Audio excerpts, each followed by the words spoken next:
In this presentation, we are going to focus on basics on measurement technology for vibration, shock, and acoustic emission.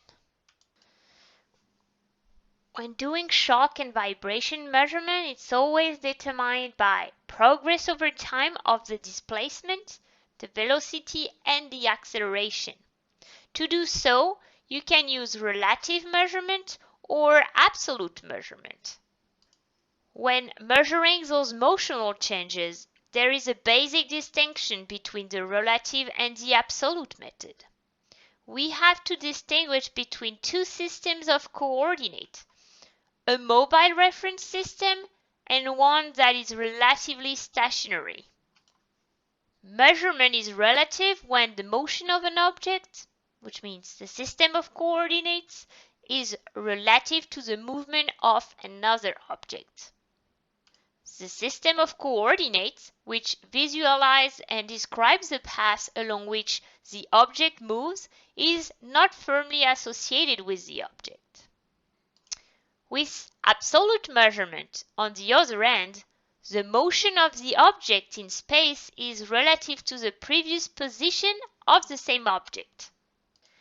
In this case, the system of coordinates is firmly associated with the moved object, and the path along which it moves is described by measuring the motion of the seismic spring mass system relative to this reference system moving along with the object. Measuring systems that measure motion utilize all appropriate physical efforts, such as optical, mechanical, electrical, or crystal related, and so on. Typical examples of the relative measurement methods range from, let's say, the simplest and oldest observing motion with the naked eye, with the aid of a scale or reference markers, to even the ultra-sensitive and most accurate methods using laser interferometers. If attached at one end to a fixed reference point, sensors can also be used that change their resistance, such as filament or linear potentiometers, can change their capacitance, such as capacitive probes, or the induction of eddy currents according to the distance. I'm going to give you first an understanding about laser interferometry and the way laser interferometers are working. Let's look first simple, the Doppler effect. It's easy to discern and understand the Doppler effect. You only have to notice, let's say, the sudden change in frequency of a car horn as a car passes by. The pitch is higher as the car comes towards us and changes to a deeper frequency as the car moves further away from us. Nowadays, the laser interferometers rely on the basic principle of the Michelson interferometer. That's easy to understand, although it's hardly ever used today in industrial devices in its simple form, which is the homodyne method. The homodyne method, what is it? Well, it's a laser beam which is split into a reference beam and a measuring beam. If you look at this picture here, the reference beam is the one that stays in orange color from the emission until the detector. The measurement beam starts orange, then goes towards the vibrating object and is reflecting then in blue color. So the light, which is reflected back, is superimposed with the internal reference beam and passes to the detector. This superimposition of the two beams produces an interference pattern, and depending on the phase relation, there is either constructive or destructive interference at the detector.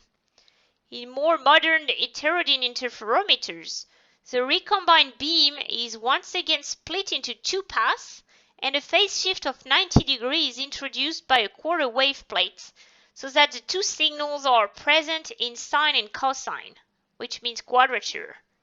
This allows the velocity and the direction to be determined. If you want to know more about this, you can refer to literature. Laser vibrometers are one of the most expensive measurement methods, but they offer no limitation in measurement possibilities because it's contactless. Perfect for vibration, velocity measurement on lightweight objects, for example.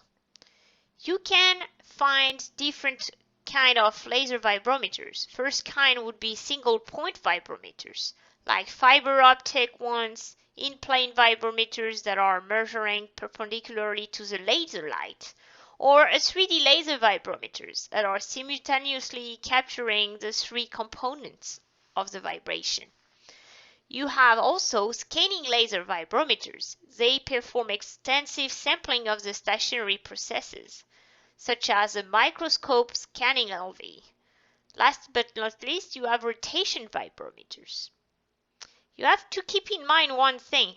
Relative measuring methods cause problems when the motion of the reference point cannot be explicitly quantified. Let's say, for example, a laser interferometer attached to the stand may superimpose the existing proper motion of the stand to the movement being measured. This problem does not occur with the seismic sensors that we're going to describe next, because unlike the previously mentioned relative motion, in this case we are going to use absolute methods. We are now going to focus on spring mass systems, which are absolute measurements, because most of the sensors used for model analysis out there are based on that principle. Those sensors are always made the same. They are a housing containing a seismic mass of mass ms, which ideally are attached to the housing, here modelized by a spring of stiffness K and a damper with a damping coefficient C. If the structure with which the sensor is rigidly connected is moved by a force at a certain acceleration, the seismic mass as a result of the inertial force will be deflected by displacement from its original position. The deflection of the seismic mass can be measured using various physical principles. Most often, this displacement is converted to an electrical signal by changing resistance, capacitance, or electromagnetic induction, as well as by using the piezoelectric effect that will produce charges. The system performance can be described mathematically by differential equations in the time domain or with the aid of transfer functions in the transform space. A differential equation in the time domain is easy to obtain by recording the equilibrium of forces from spring force, damping, inertia, and the action of external forces. The three main components are displayed in this slide, based on the different elements I listed before. The detail of the analytical solutions are of no interest to us at present. However, we are interested in the graphical solution of these differential equations because it's going to impact directly the sensor frequency response. Here we simplify a little bit things, and we are just looking at a very simple spring mass system. One can see that the natural frequency of this spring mass system oscillating is directly linked to the spring constant and the mass of the system. The higher will be the spring constant, so the stiffer will be the system, and the lower will be the mass, the seismic mass. The higher will be the resonance frequency of our system, so the resonance frequency of our sensor.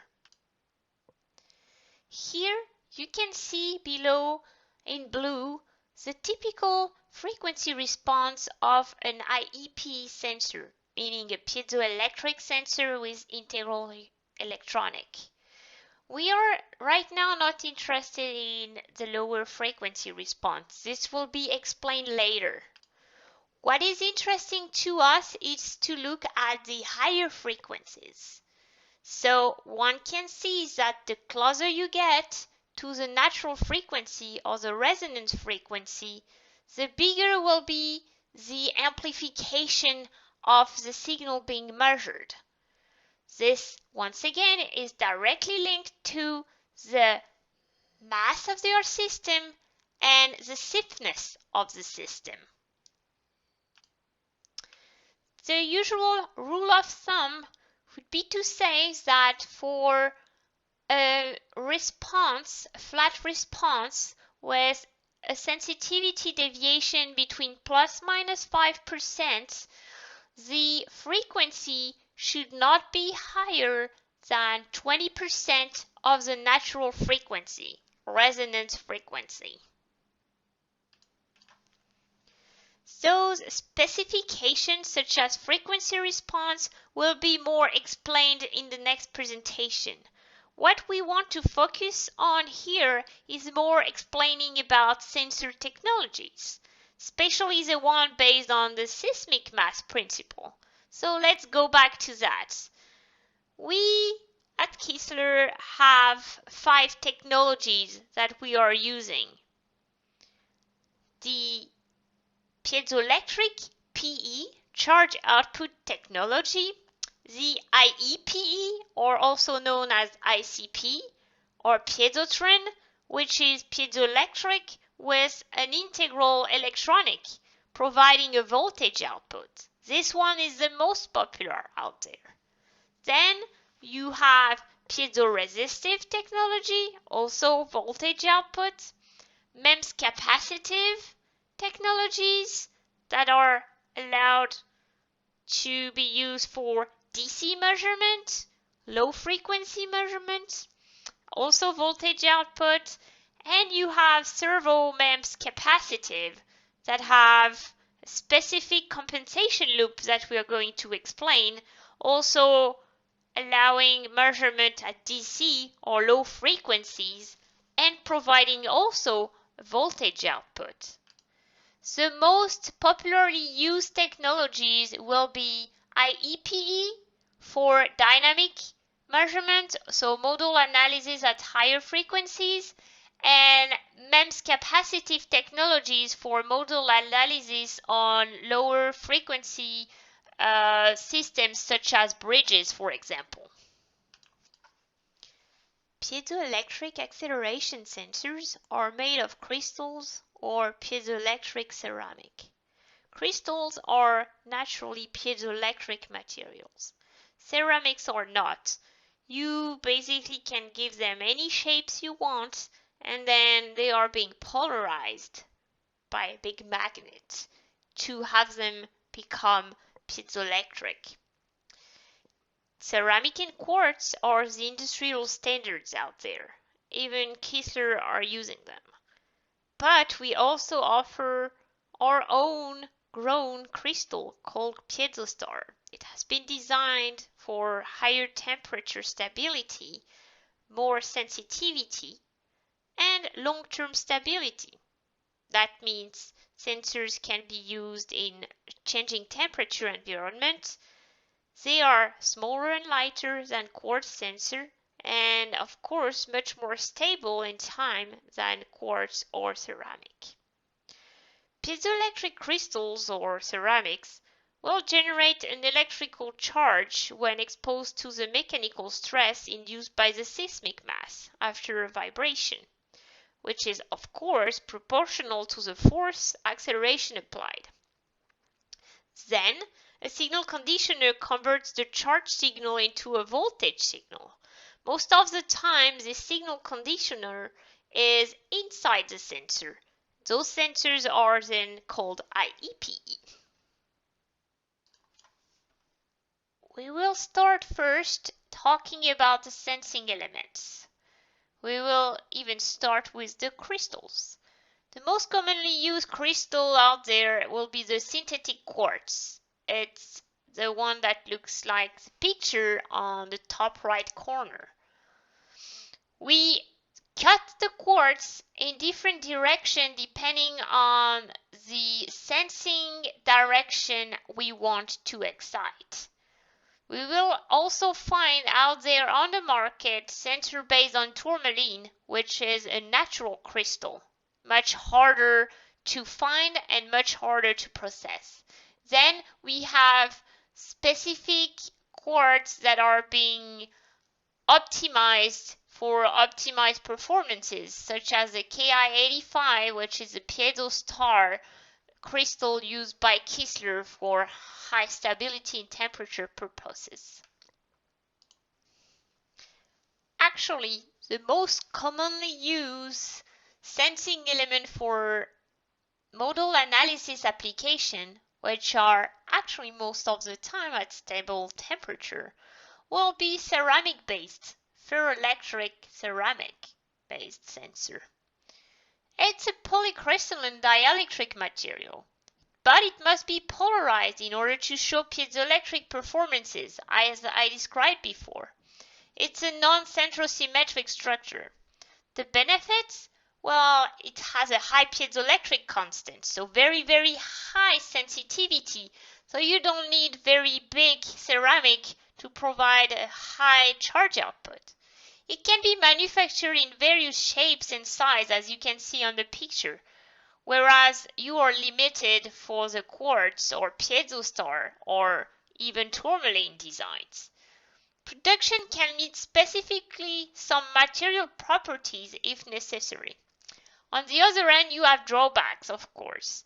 It's highly pyroelectric. It means that you experience a change of sensitivity if the temperature is changing.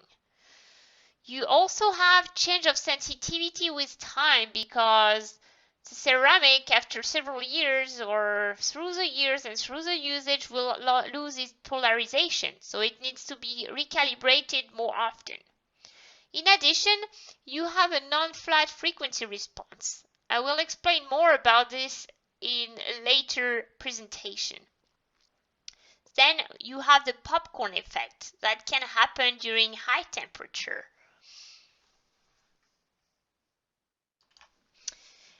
I mentioned several times in previous slides about thermal stability, and here I would like to illustrate what I meant before.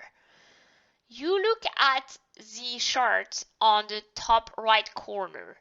This is showing you the sensor sensitivity deviation in percent versus the temperature at which you are performing the measurement in degrees C. We performed calibration of our sensor at room temperature at the reference 23 degrees C. Well, if you are performing a measurement with piezoceramic based sensor, which are illustrated in red here in the chart, you can see that if your measurement is performed at 100 degrees C, you can experience a sensor sensitivity shift of 12%, which is highly significant for the accuracy of your measurement. On the other hand, if you are using a quartz-based sensor, which is usually what's offered as a standard in the market when you have possible application with changing temperature, it's already a little bit better. So at 100 degrees C, you can see that you can have a deviation of 5%. It's already better. Now, if you are using Kistler Piezostar sensor, you can see that 100 degrees C, you have almost no change at all. That means that you are not affected by the element itself generating charges or changing sensitivity whenever the temperature is changing. IEPE technology is the most commonly used by accelerometers users for dynamic application in the test and measurement environment. IEPE stands for Integrated Electronic Piezoelectrics. It can also be called CCLD, meaning Constant Current Line Drive. As I said, most commonly used technology within vibration world, it reduces signal dissipation over the coaxial or twisted pair cable. It's a low impedance output, so it's suitable if long cables are being used. It doesn't need costly no noise cable to be used with it. constant current power between 2 milliamp and 20 milliamp can be used up to 165 degrees C, because then that's the limitation of the integral electronic inside. The output is plus minus 5 volts all the time, and you can find them under other trademarks from other suppliers such as Deltatron, Piezotron, IEPE, Piezotron, or other names. How does it work typically? Well, a compliant voltage between 18 and 28 volt DC is sourcing a constant current diode, which sources the sensor typically with 4 milliamp current. Then, across the sensor, a bias voltage of typically 10 to 11 volt DC is formed. The sensor is vibrating and generating a voltage signal proportional to this acceleration. The bias is cut by the capacitor at the input of the amplifier, that can be the coupler or can be a data acquisition system, and decouples the DC bias from the AC acceleration signal, as it's shown in the following graph. On this slide, you can see the input signal and the output signal. If the input signal is a vibration in G range, that is basically centered around 0 G, well, you can see that in the sensor, the output signal is on its side centered around the bias level, which is typically 10 volts. Then you'll have a variation of plus minus 5 volt around those 10 volts. The mechanical input signal is mapped over the load line in the linear range as an electrical signal. If the mechanical signal exceeds the measuring range, it will be clipped. The operating range, we already said, is plus minus 5 volts and is symmetrically to the bias voltage, as I explained already. The thermal activity can cause this to change. One needs to be very careful. In addition, clipping occurs below approximately 3 volts and above approximately 18 volts. So you still have some reserve there.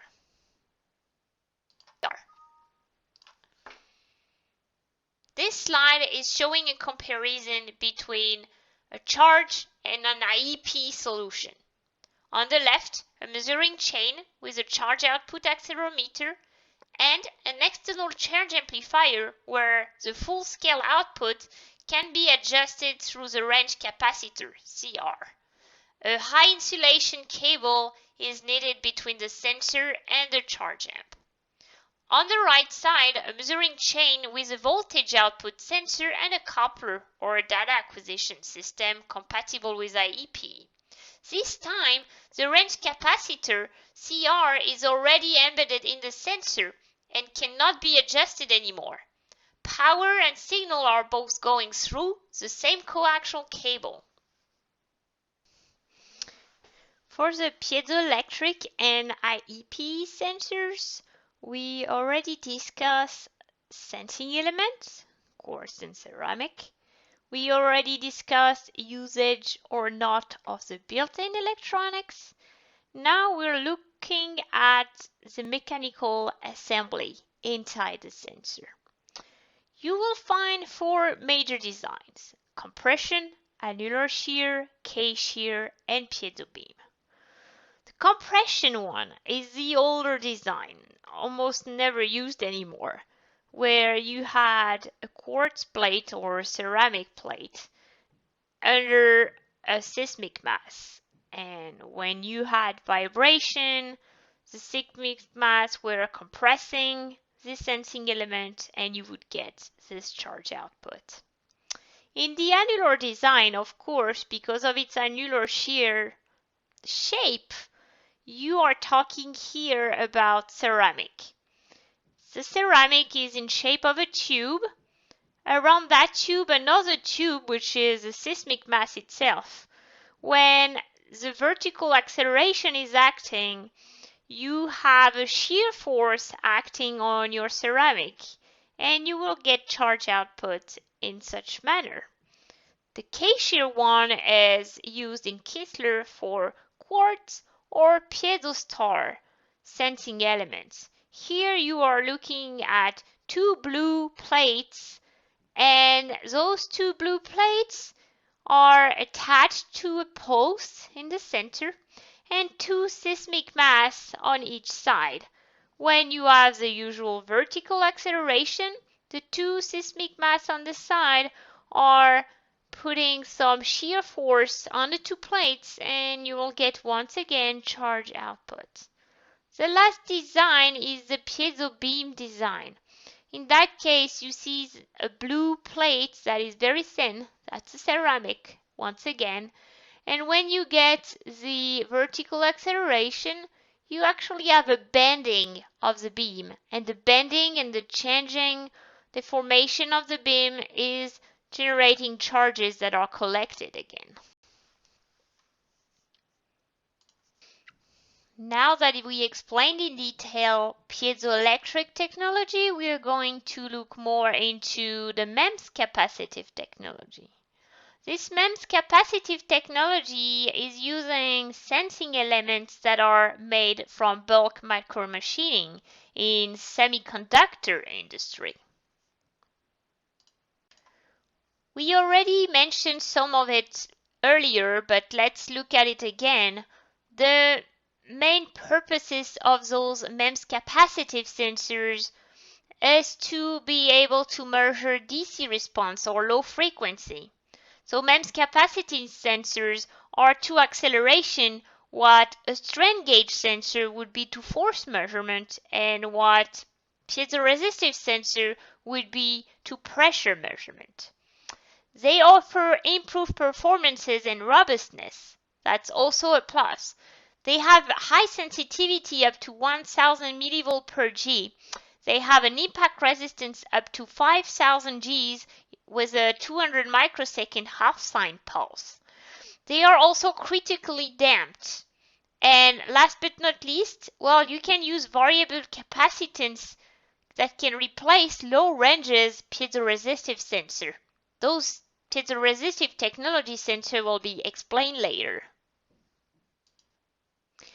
How does it work? Well, let's start simple. Let's look at the drawings and diagram on the top right corner. You see a simplified drawing of the MEMS element, and on the right a circuit diagram. We have then two static electrodes and one electrode in the middle that is actually the seismic mass. When you get an acceleration because of its mass, the electrode in the center will start moving, get closer to one electrode or the other. The fact that it's getting closer will then disequilibrate the system by changing the capacitance between the two electrodes. Now, one needs to keep in mind that because we are saying that we are measuring DC, it means that when the sensor is put on the table, like it is shown here on the picture, well, the central electrode is already tilted a little bit because of its own mass. It means that it's actually able to measure gravity. Those sensors are DC coupled outputs. They are powered only by a DC voltage supply direct to the readout equipment. You can select different options of output for those kind of sensors. You can have plus minus 2 volts, plus minus 4 volts, or plus minus 8 volts for compatibility with data acquisition systems.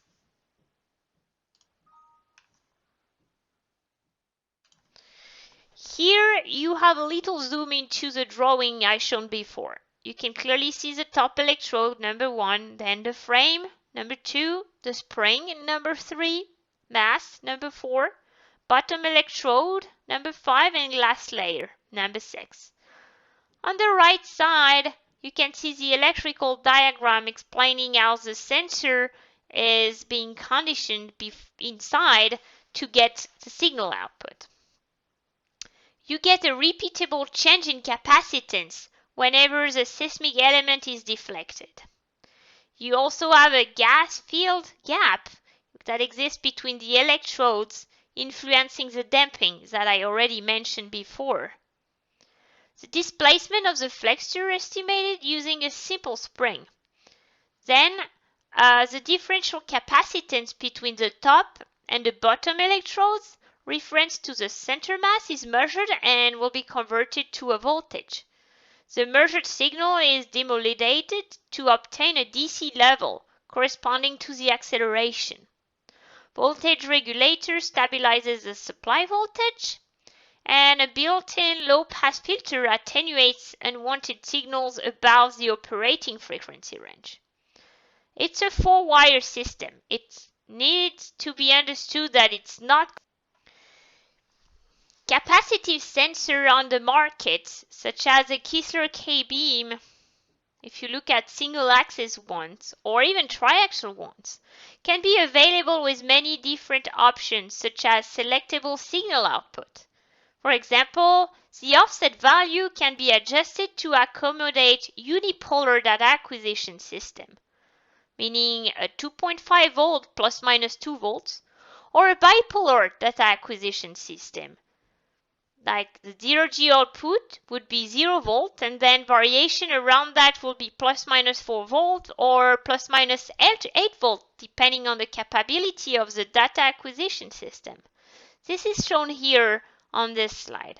For control units, unipolar input is typically required. Additionally, the output choice can be single-ended or differential bipolar output. When noise considerations are factored in, such as bridge monitoring or railway monitoring application, differential plus minus 4 volt or plus minus 8 volt are typically desirable.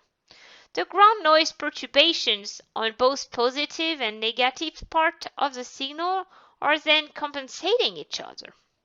Furthermore, user option can also be fully adapted to allow for only a plus minus 5 volt DC power supply instead of a standard one between 6 volt and 50 volt.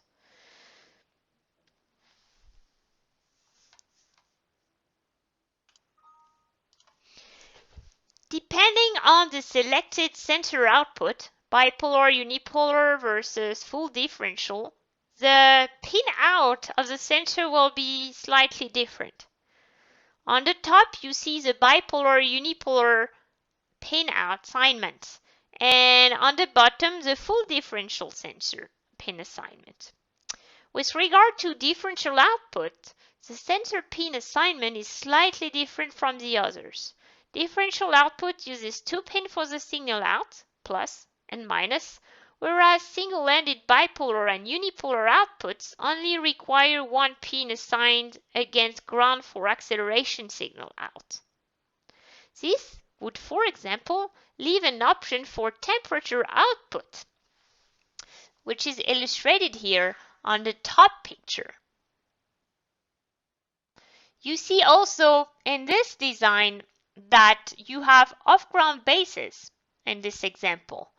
And in addition, you will find a capacitor of 4.7 nanofarad that protects the sensor against ESD up to 1000 volts. Now that we have understood the piezoelectric, IEPE, and MEMS capacitive technology, let's look at piezoresistive. A piezoresistive sensor is basically very similar to a strain gauge force sensor. It's based on the variation of resistivity of a metallic material that would change the balance of resistance within a bridge. Piezoresistive accelerometers are mostly used to measure shocks of 200 Gs or more. In many cases, they are used for prolonged shock measurements, such as vehicle crash investigation or crash test dummy application. Their complicated wiring makes it difficult, as they have at least 4 leads, but usually 7 in a single shielding. One lead is used for the so-called shunt calibration, where a resistor is connected to an arm of the bridge to generate a defined imbalance to check the measuring chain. The other two leads are used for the 4-wire power supply, so that the supply voltage at the sensor input can reach the exact rated value. 2 potential leads for the currentless supply voltage measurement and 2 current supply leads. Variations in the supply voltage directly affect the accuracy of the result, of course. The power is always at a constant voltage, and the measured sensitivity is related to this. Because of the high temperature coefficient of semiconductor strain gauges, sensitivity is only ever specified and calibrated in millivolt per G at X volt excitation, unlike it is for force sensors with strain gauges. A differential amplifier with a DC response is used as the measuring amplifier. This usually also implements the power supply as a 4-wire system and allows the sensor to suppress the zero measurement output. Let's look now at an illustration of the measurements principle. Basically, the accelerometers are made of a cantilever beam, and this cantilever beam is made of silicone technology. It's a MEMS design. It's a strain gauge beam made from doped silicone with a specific gauge factor. Modern piezoresistive accelerometers are now fitted with this MEMS microelectromechanical system sensor elements. The smallness of the seismic mass with its low mass and the high rigidity of the silicone allow high resonance frequencies to be achieved. The element can be made in large numbers without costly manual input. Here is on the other end an illustration of the old bonded strain gauge technology that was very often used in miniaturized strain gauges application. It was based on the dope bulk silicone usage. They were glued with epoxy resin in macroscopic seismic element as half or full bridges. It has negative and positive K-factor possible. It was with the strain gauge with a large mounting area and a tight active make. Single selected strain gauge for highly precise sensors K-factor. The functional principle of a piezoresistive accelerometer is explained in the diagram shown here. The seismic element must be supported much more rigidly across the measuring direction. Another important point is shown very clearly on the left of the diagram. Whatever principle is used for a seismic sensor, the measured acceleration always acts in the center of mass of the seismic mass, also called as DSM. This can be particularly important for triaxial sensors. With a good design, the lines of action of all 3 axes meet at one point, and the DSM is a minimal distance away. So of course here you see the distance or the length L of our MEMS sensing element when you have no input. And when you have an input, then the seismic mass is going to lead to a bending of the lever, and so an extension or retraction of our piezoresistive elements that will lead to the change in resistivity. We just discussed the typical technologies used for standard acceleration sensors. We also have more untypical applications where you might want to measure the angular acceleration or measure higher frequency signals, also called acoustic emission. We will describe in the following slides those 2 technical specs. The first one is the angular acceleration. It may be necessary to know the angular acceleration for certain measurement. In that case, the unit of angular acceleration is the angular degree per second squared. As the angle can also be given in radians, the unit rad is often used. 1 rad, RAD, is equal to the number pi, which is 3.1415 and so on. 2 pi will correspond to 1 full revolution, meaning 360 degrees. Applications for angular acceleration, angular vibrations, includes measurements on irregularly rotating shafts, vibration generators with wobble, impacts on a nonlinear path, and there are sensors for this variable too. Kistler offers those. These are the equations showing the rotational angle as phi, the angular velocity, also angular rate, and the angular acceleration.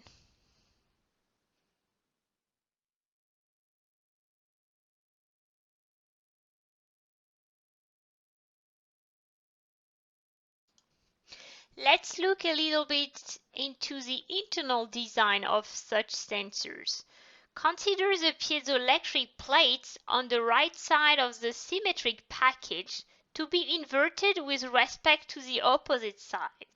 Also, the total mass on each side is adjusted to be exactly equal, therefore, the output is equal and opposite when a linear acceleration is applied to the base. During a rotation, the acceleration experienced by each half will be different, and the resulting voltage will exist at the input to the impedance converter. This voltage will be proportional to the rotational acceleration by a constant related to both the element separation and the total capacitance of the input network. The electrical arrangement of this system is very simple, and the controlling factor regarding charge generation, mass, is easily measured with extreme accuracy. This is a simple static weighing measurement.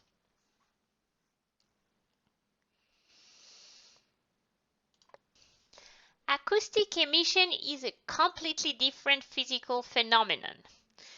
Acoustic emission can be defined as a transient elastic wave generated by the rapid release of energy within a material, usually metallic.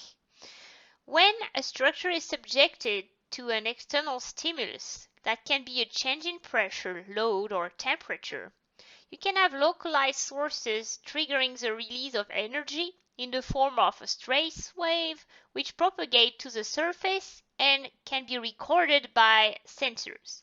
This occurs when a small surface displacement of the material is produced, such as dislocation.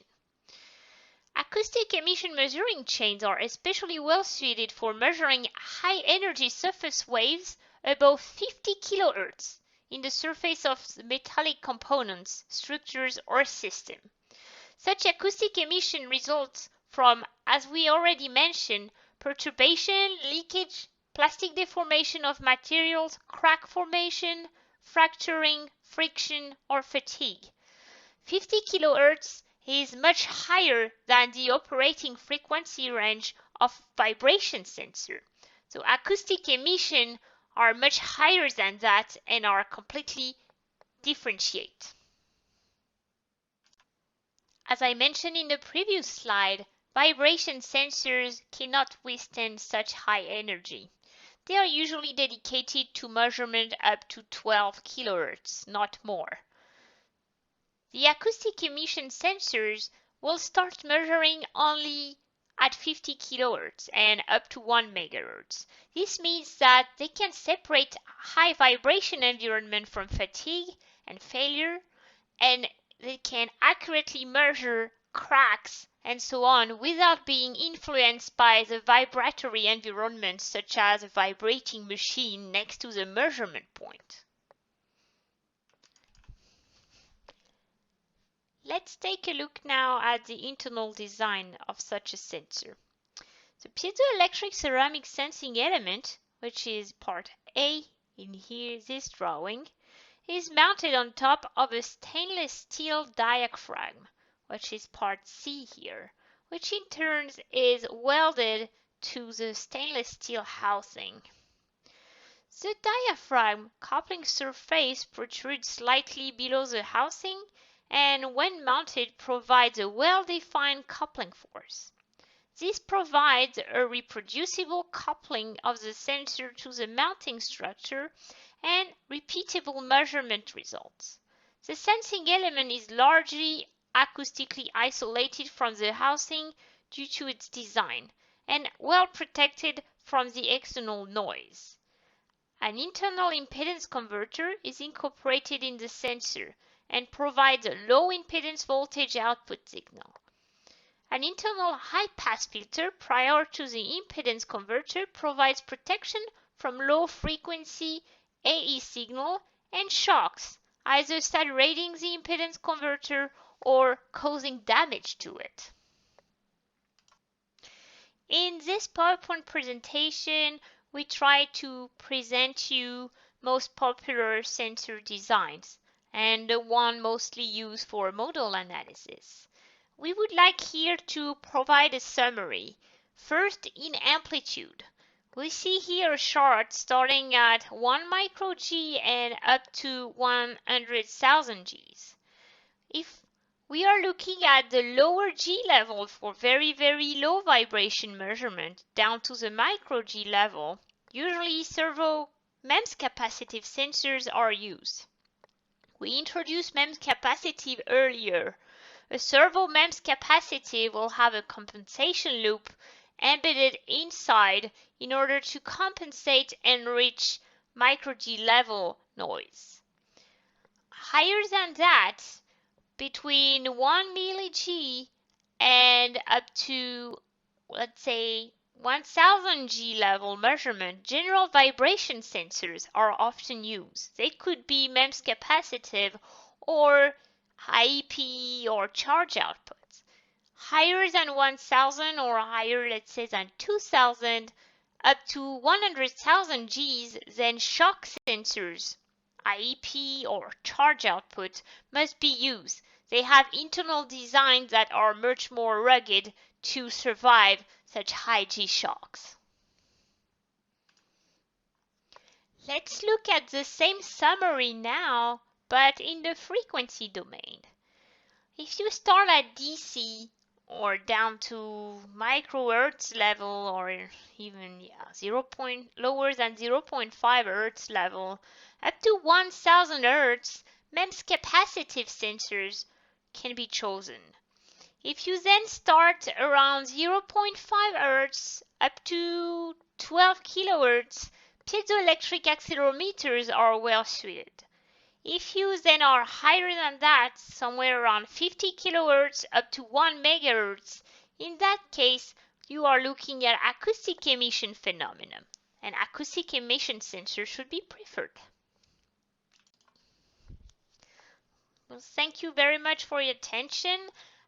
We recommend you to attend the other section that gives more understanding about sensor specifications, about troubleshooting and mounting considerations.